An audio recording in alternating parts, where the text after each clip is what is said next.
Welcome back. बहुत ही interesting मेहमान हमारे साथ मौजूद हैं। नाम इनका डॉक्टर कमर रिजवी है। ये एसपी सिंध पुलिस हैं। ये एमबीबीएस डॉक्टर हैं। एमफिल और एलएलबी इन्होंने किया हुआ है और ये शायर भी हैं। अस्सलाम वालेकुम। इतना सारा आपको टाइम कैसे मिल जाता है इतने सारे काम करने का? नहीं, देखिए, ज़िंदगी एक ही है और ऑब्वियसली इसको कंपार्टमेंट्स में बांटना पड़ता है, तो वही किया। इतनी छोटी सी उम्र में कैसे ये सब कुछ कर दिया? वेल, बहुत शुक्रिया आपके कमेंट का। छोटी सी उम्र वरना तो शुरुआत कहाँ से हुई थी? एलएलबी, एमफिल, शायरी, एमबीबीएस या पुलिस? देखिए, ऑब्वियसली शायरी सबसे पहले, क्योंकि अच्छा। मैं बचपन से शायरी कर रहा हूँ, स्कूल एज से शायरी कर रहा हूँ। उसके बाद फिर एमबीबीएस किया, फिर जॉब में आ गए और उसके बाद फिर मैंने एमफिल किया फार्माकोलॉजी एंड थेरापेटिक्स में। अच्छा। और फिर एलएलबी। तो ये ख्याल कैसे एलएलबी की तरफ कैसे ख्याल? देखिए, मेरा ऑब्वियसली ताल्लुक़ तो पुलिस डिपार्टमेंट से, तो इंक्वायरीज़ वगैरह ये सब इनमें आपको ज़रूरत पड़ती है कि आपको लॉ पता हो, तो वैसे ही बहुत कुछ पता था। फिर वो हमारे बड़े भाई के दोस्त होते हैं, उन्होंने बहुत ज़ोर दिया, बल्कि जाके मेरा फॉर्म भी फिल कर दिया। तो वो गैप में जो पढ़ सकते थे वो पढ़ के, लेकिन अल्लाह का शुक्र है अच्छी तरह से एलएलबी हो गया। अच्छा। तो वो बड़ा काम आता है। हाँ, मेरे पुलिस जॉब के साथ। लेकिन जॉब, पुलिस की जॉब शुरू से थी आपकी? नहीं, एमबीबीएस के बाद जी, एमबीबीएस के बाद। उसके बाद एमबीबीएस डॉक्टर बनने के बाद आपने सोचा इसमें कोई फायदा नहीं है डॉक्टर बनने का? नहीं, ये कभी नहीं सोचा। बहुत शौक से मैं डॉक्टर बनाऊं, और उसका सबूत ये है कि मैंने फिर एमफिल भी किया। सिर्फ एलएलबी नहीं किया, मैंने एमफिल इन फार्माकोलॉजी, जो खालिस हमारा सब्जेक्ट है बेसिक साइंसेस का, उसमें मैंने फिर एमफिल किया वो। अच्छा। और ये सब्जेक्ट भी खासा ड्राई है यार। So now MBBS and MPhil का as a SP Sindh police आपको फायदा क्या होता है? हाँ, ये बड़ा अच्छा आपने सवाल किया। इनलाइटनमेंट का क्या फ़ायदा है ये? मेरा एक दोस्त मेरे तशरीफ़ लाए मेरे घर और मेरी बुक्स देख के कहने लगे कि कमर, इन सब चीज़ों को तुम्हें सर्जन है वो, कहने कमर इन चीज़ों को तुम्हें फ़ायदा क्या होता है? तो मैं बड़ा हैरान रह गया। मेरे पास ऑटोबायोग्राफीज़ हैं, मैंने इस्लामिक चीज़ों पे कुछ कर रखा है, इस्लामिक हिस्ट्री पे, पाकिस्तान स्टडीज़ पे, पोइट्री पे बहुत कुछ मेरे पास कलेक्शन है। तो मैं बड़ा हैरान हुआ। मैंने कहा वही जो एक इनलाइटनमेंट का फ़ायदा हो सकता है, बाकी ये कि इससे मिलता क्या, ये मैं तुम्हें नहीं बता सकता कि इससे कुछ, अगर तुम चाहते हो कि नॉलेज तो एक रोशनी है, तो हर जगह ही एक तो इनलाइटनमेंट मिलती है। बस इससे कुछ पैसों की अर्निंग अगर तुम समझते हो, तो वो मेरा ख्याल है कि सब कुछ नहीं होती। वैसे पैसा किस चीज़ में ज़्यादा है इन सारी प्रोफेशंस में वो चूज़ करना हो? देखिए, पैसा ज़्यादा और कम आप कितना आपके अंदर शुक्रगुजारी है, तो उसके हिसाब से पैसा आपके लिए कम या ज़्यादा होता है। कितनी कनात है, उसके हिसाब से पैसा ज़्यादा है या कम होता है। थोड़ा इस पे रोशनी डालें। और मतलब कि मैं थोड़ा सा एलाबोरेट करता हूँ कि अगर आप कॉन्टेंटेड हैं और आप शुक्रगुजार हैं, तो इतना पैसा जिसमें आपकी फैमिली आपका सफ़ेद पोशी के साथ अच्छी तरह गुजारा हो जाए, आप एजुकेशन अपने बच्चों को दिला सकें, अपने घर वालों की सही हेल्थ की तरफ तवज्जो दे सकें, और वो जायज़ ज़राए से आए।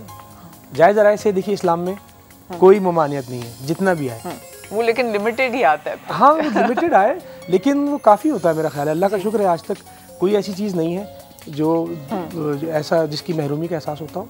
लेकिन देखिए, ये एक रिलेटिव टर्म है कि काफ़ी होना, कि इतना हो कि बच्चे स्कूल, कौन से स्कूल में पढ़ें, क्या हाईएस्ट एजुकेशन वाला स्कूल है तो उसके भी पैसे। देखिए, ये इस तरह से रिलेटिव टर्म है, जैसे मैं ये कहता हूँ कि जी एक चार दीवारी होनी चाहिए, उसके अंदर मैं सर छुपा सकूं। तो ये भी एक रिलेटिव टर्म है। कौन सी होनी चाहिए जनाब? एग्जैक्टली। सबसे मार्बल का बना होनी चाहिए या किसी भी एरिया में? देखिए, ये तो है, लेकिन एक प्रूडेंट आदमी की नज़र में जो एक डेफिनेशन होती है, हम उसी को कंसीडर करते हैं। तो एक प्रूडेंट पर्सन के तौर पे मैं ये समझूंगा कि मेरी बात शायद नाजरीन की और आपकी समझ में आई थिंक हर इंसान को ये बात अंदर मालूम होती है कि क्या लिमिट्स हैं मेरी। तो बस ये कॉन्टेंटेड होना बहुत ज़रूरी है कि आप जो हैं वो शुक्र। तो आप मुतमईन हैं? मैं अल्लाह का शुक्रगुजार हैं, बिल्कुल। जिंदगी से जो चाहा था, जो मांगा। ज़्यादा खुशी कौन से काम में आपको मिलती है? खुशी कौन से काम? जो भी काम दुरुस्त तरीके से अदा कर दूं, उसमें मुझे खुशी मिलती है। मतलब क्रिएटिव काम में या क्रिएटिव काम तो ऑब्वियसली करवाता है अपने आप से। जैसा कि वो गालिब का शेर है ना, कि मान अबूदेम बदी मर्तबा राजी गालिब, शेर खुद ख्वाहिश आ करत के गर्दत फनमा, कि मैं खुद शेर नहीं कहता गालिब, ये शेर मुझसे अपने आप को कहलवाता है। तो क्रिएटिव वर्क भी बिल्कुल उसी तरह का है कि खुद ब खुद एक अर्ज उठती है। आपका जो मुताला है, आपका जो ऑब्जर्वेशन है, वो फिर आपको मजबूर करती है कि अगर आप उसको फिर मनसा शहूद पे लाना चाहते हैं, और कोई क्रिएटिव वर्क, फिर वो आपसे खुद ब खुद आपका दिमाग करवाता है, आपको चैन नहीं मिलता। मैं इस बात पे मुझे बड़ा तजस्सुस है कि आप कि ये दो तीन जो डिफरेंट फील्ड्स हैं, for instance in the police force आप दुनिया की बड़ी तल्ख रियलिटीज़ और हकीकत को देखते होंगे। As a doctor you see a completely different side human beings का, और as a creative person life को, अपनी इर्द गिर्द की दुनिया को एक कलरफुल अंदाज से देखते हैं। बिल्कुल। तो फिर ये तो बड़ा तजाद नहीं है। एज ए क्रिएटिव पर्सन मुझे फ़ायदा ही होता है कि जितने तजादात हैं इस वक्त कायनात के, और जितनी ऑब्जर्वेशन है, जितनी कायनाती हक़ाइक़ हैं, उनको शायद मैं बेहतर तौर पे इंटरप्रेट करने के काबिल हो गया हूँ। देखिए, हसास तो सब होते हैं, लेकिन हर एक में क्रिएटिविटी की क़ुव्वत नहीं होती। हाँ। तो हसास तो अल्लाह हर एक प्रूडेंट पर्सन को बनाता है, बेहिस आदमी तो खैर कोई, लेकिन एक जिसमें क्रिएटिविटी होती है वो उसको फिर कलम से कागज़ के ऊपर मुंतकिल। ज़रूरी नहीं कि आप हिसास हों तो आपको एक्सप्रेस करना भी आता हो उस चीज़ को। बिल्कुल ठीक है। अच्छा, सो थोड़ा सा मुझे एक बैकग्राउंड बताइए अपनी शायरी के हवाले से कि किस तरह की शायरी स्कूल से अब तक करते आ रहे हैं, तो क्या उसके अंदर चेंजेस आप समझते हैं? क्या ये आपका आउटलुक कैसे चेंज? मेरा ख्याल है कि मैं अशार तो कहना शुरू कर दिए थे 5वीं जमात से, लेकिन मुकम्मल गज़ल सबसे पहला जो कंपोज किया था शेर, मुकम्मल गज़ल जो मैंने कही वो 9th क्लास में थी। अच्छा। उसका एक शेर सुना देता हूँ आपको कि सरे सलीब चढ़ूँगा मुझे निभानी है, सरे सलीब चढ़ूँगा मुझे निभानी है, ये राह रस्म वफ़ा के बहुत पुरानी है। तो ये एक मुकम्मल गज़ल थी। मुतफ़र्रिक़ अशार तो उससे पहले कहते रहे, लेकिन इससे पीछे क्या इंस्पिरेशन या कोई दास्तान कहानी थी? ये नहीं, ऐसा होता नहीं। आपका मुतालिया, आपके घर का माहौल। लेकिन 16-17 साल की जो एज है, 9th में 15-16 साल की एज में इंसान को हर चीज़ बड़ी वो ग्रेव और सीरियस लग रही होती है। हाँ, ट्रेजेडी होती है हर बात में।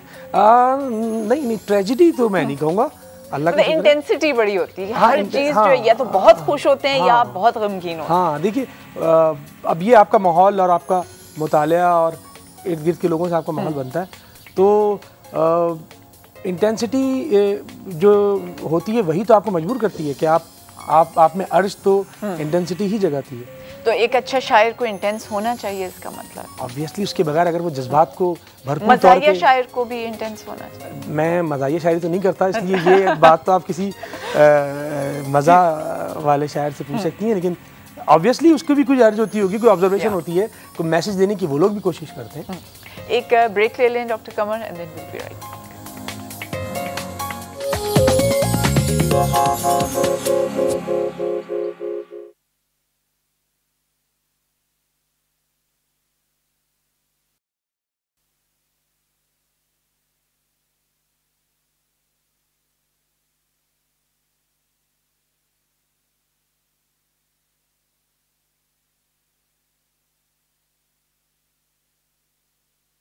कोशिश तो की, लेकिन आप उसको सामने नहीं लाएंगे तो आप नौजवान नस्ल को सामने नहीं आने देंगे, तो ऊपर कैसे आएंगे ये लोग?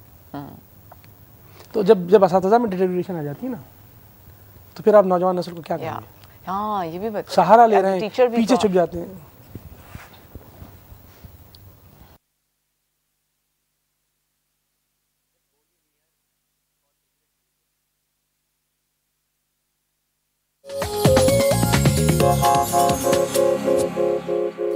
डॉक्टर कमर रिजवी शायर हैं, राइटर हैं, डॉक्टर हैं और एसपी सिंध पुलिस भी हैं। ये भी आपने मुझे बताया था जब हम ऑन एयर नहीं थे कि आप पढ़ाते भी हैं।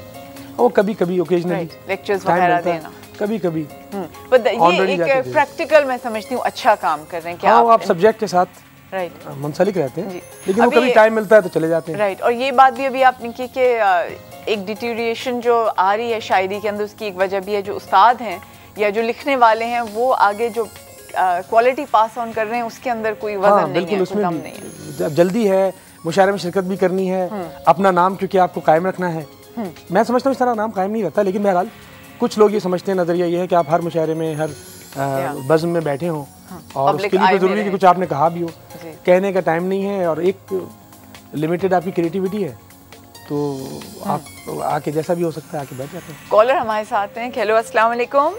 हेलो, वालेकुम जी, क्या हाल है आपके? बिल्कुल ठीक। नाम बताइए अपना। मोहम्मद उबैद। मोहम्मद उबैद, राइट? उबैद। अच्छा जी, मोहम्मद उबैद साहब, सवाल का जवाब दीजिएगा कि पाकिस्तान की सबसे तवील सरहद किस मुल्क के साथ है? चीन के साथ, इंडिया के साथ या अफगानिस्तान के साथ?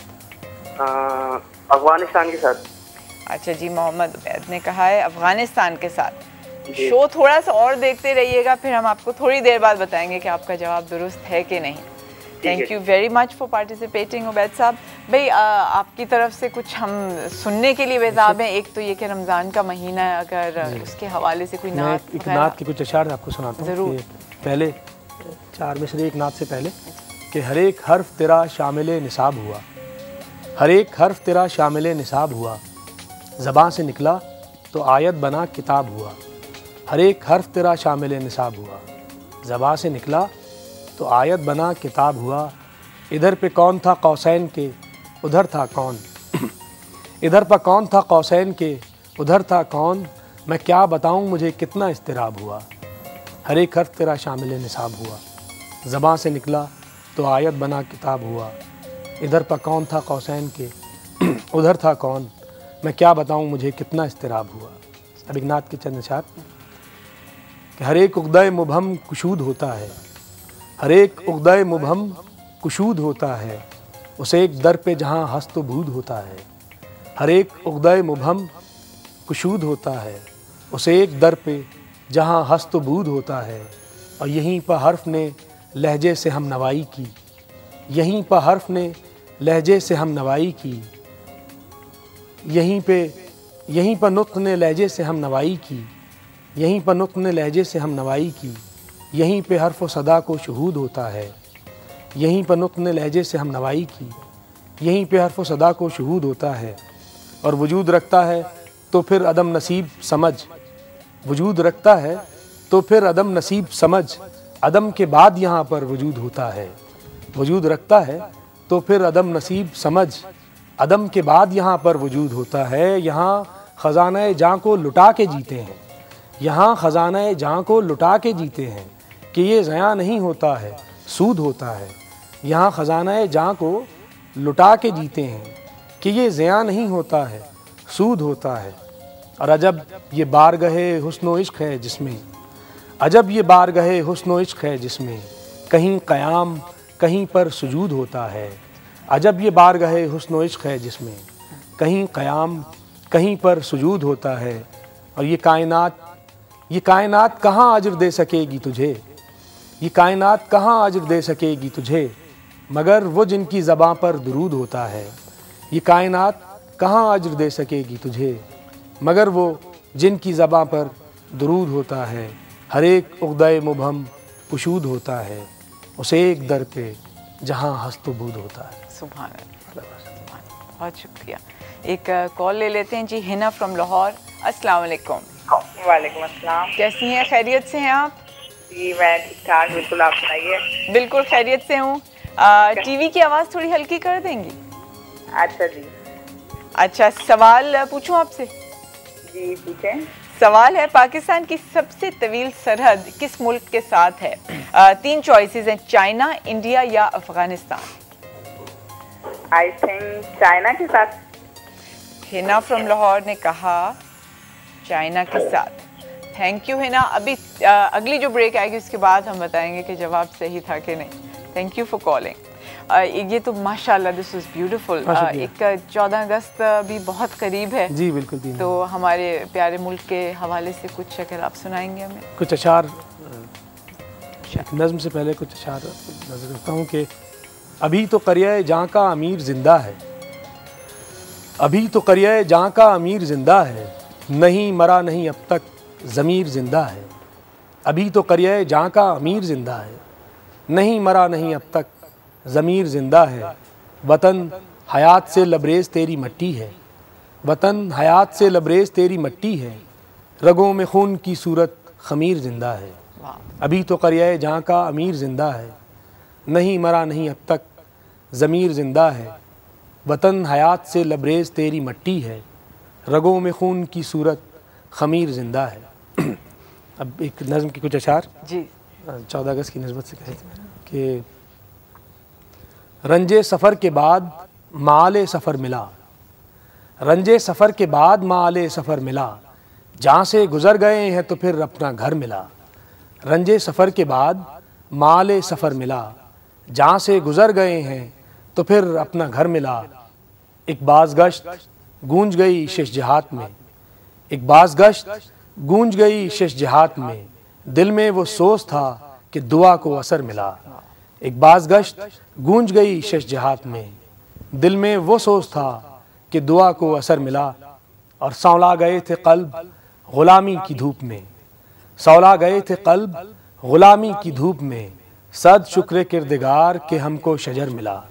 सौला गए थे कल्ब गुलामी की धूप में, सद शुक्र किरदिगार के हमको शजर मिला। हम दर बदर भटकते हुए खानिमा खराब, हम दर बदर भटकते हुए खानिमा खराब, हमको भी एक सहारे दीवारों दर मिला। क्या बात। हम दर बदर भटकते हुए खानिमा खराब, हमको भी एक सहारे दीवारों दर मिला। और नौजवान नस्ल से मैं अक्सर ये पढ़ता हूँ जब भी कौमी दिन होता है कि नज़रों में तेरी आज भी शिकवे गिले हैं क्यों, नज़रों में तेरी आज भी शिकवे गिले हैं क्यों, खुद को भी देख अपनी नज़र से नज़र मिला। नज़रों में तेरी आज भी शिकवे गिले हैं क्यों, खुद को भी देख अपनी नज़र से नज़र मिला। और तारीख तारीख किस कदर थी गुलामी की शब न पूछ, तारीख किस कदर थी गुलामी की शब न पूछ, फिर चांदनी चटक गई और एक कमर मिला। तारीख किस कदर थी, तारीख किस कदर थी गुलामी की शब न पूछ, फिर चांदनी चटक गई और एक कमर मिला। रंजे सफ़र के बाद माले सफ़र मिला, जहाँ से गुजर गए हैं तो फिर अपना घर मिला। वाह वाह वाह वाह, यानी कि कमर को आपने तशबीह दी हमारे कि क्या बात है। बहुत शुक्रिया डॉक्टर कमर रिजवी, बड़ा अच्छा लगा, बड़ी दिलचस्प आपके बहुत साथ शुक्रिया, आपका भी शुक्रिया, आपने मौका दिया। और नहीं बहुत मज़ा आया, थैंक यू सो मच। एक ब्रेक ले लेते हैं and then will be right back.